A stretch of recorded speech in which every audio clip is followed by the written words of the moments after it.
నమస్తే, మీ senior journalist జయరంగుల Krishnaiah. ఈ నెల 6వ తేదీ వాజ్పేయి మాజీ ప్రధానమంత్రి వాజ్పేయి విగ్రహ ఆవిష్కరణ పులివెందుల పట్టణంలో ఘనంగా నిర్వహించేందుకు సంసిద్ధం అవుతున్నారు పులివెందుల భారతీయ జనతా పార్టీ నేతలు అంతా. ముఖ్యంగా వంగల శశిభూషణ్ రెడ్డి అటు తర్వాత ఇతర నాయకుల భారతీయ జనతా పార్టీ నాయకుల ఆధ్వర్యంలో ఈ కార్యక్రమం ఘనంగా నిర్వహించబోతుంది. అయితే ఈ కార్యక్రమాన్ని ఘనంగా నిర్వహించడానికి సంసిద్ధం అవుతున్నారు భారతీయ జనతా పార్టీ నేతలు అంతా. ఆషామాషి ప్రోగ్రాం కాదు ఇది. మొట్టమొదటిసారి జాతీయ విగ్రహావిష్కరణ పులివెందులలో జరగడం ఇది పులివెందుల ప్రజానికానికి గర్వకారణంగా చెప్పుకోవచ్చు. అందులో మాజీ ప్రధాని వాజ్పేయి అంటే ఆయన దిశ, ఆయన నిర్దేశం, ఆయన రాజకీయ పరిస్థితులు, ఆయన జీవిత చరిత్ర, ఒక ప్రధానమంత్రికి ఉండవలసిన లక్షణాలన్నీ కూడా వాజ్పేయికి ఉన్నాయి. అటువంటి వాజ్పేయి విగ్రహాన్ని పులివెందులలో ఆవిష్కరించేందుకు సంసిద్ధం అవుతున్నారు భారతీయ జనతా పార్టీ నేతలు. వారి నోటి వెంట ఇందాం. ఇలా సార్ చెప్పండి సార్. ఈ నెల 6వ తేదీన మన మాజీ ప్రధానమంత్రి అటల్ బిహారీ వాజ్పేయి గారి విగ్రహావిష్కరణ పులివెందులలో అత్యంత ప్రతిష్టాత్మకంగా చేయడానికి యావత్ పులివెందుల నియోజకవర్గ ప్రజలంతా ఎదురు చూస్తున్నారు. ముఖ్యంగా మనం వాజ్పేయి గారి గురించి తెలుసుకోవాలంటే ఏ దేశమైతే గర్వంగా చెప్పుకోగలదో ఒక ప్రధాని తలుచుకుంటే మన దేశం మీదకి ఇతర దేశాలు కానీ మన దేశంలో సౌకర్యాలు కానీ రాకుండా ఉండడానికి ఒక ప్రధానమంత్రి ఏం చేయగలరో అది చేసి నిరూపించారు వాజ్పేయి గారు.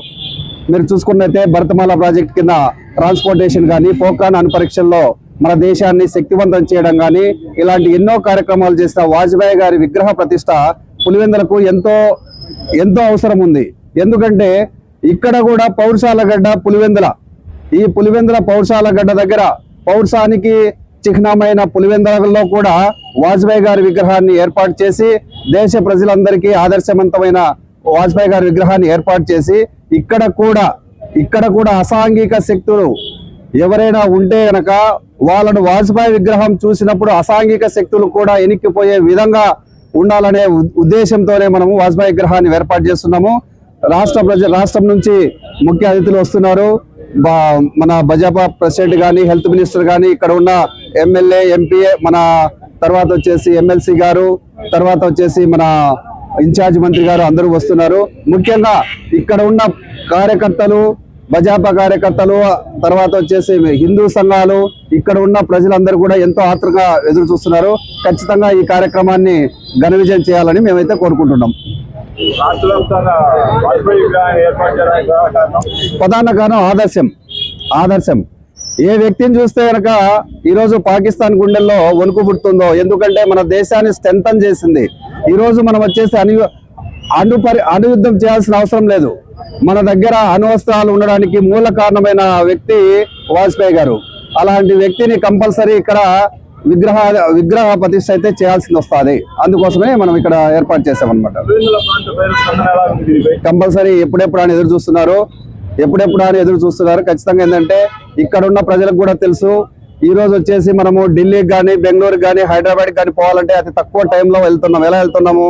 భరతమాల ప్రాజెక్ట్ లో తీసుకున్న ఆయన నిర్ణయాల వల్ల మనకైతే కనుక ఈ ట్రాన్స్పోర్టేషన్ ఈజీ అయింది. కాబట్టి కంపల్సరీ వీళ్ళంతా ఎదురు చూస్తున్నారు అనమాట. దాదాపు 5,000 నుంచి 10,000 మంది జనాలు ఇక్కడ గుమికూడేదానికి ఛాన్సెస్ ఉంది అనమాట. కంపల్సరీ చూశారుగా, వాజ్పేయి విగ్రహావిష్కరణ పులివెందులలో ఘనంగా నిర్వహించేందుకు సంసిద్ధం అవుతున్నట్టు నా రామరాజ్యం ఛానల్కు వివరించారు సీనియర్ జర్నలిస్ట్ జయరంగుల కృష్ణయ్య.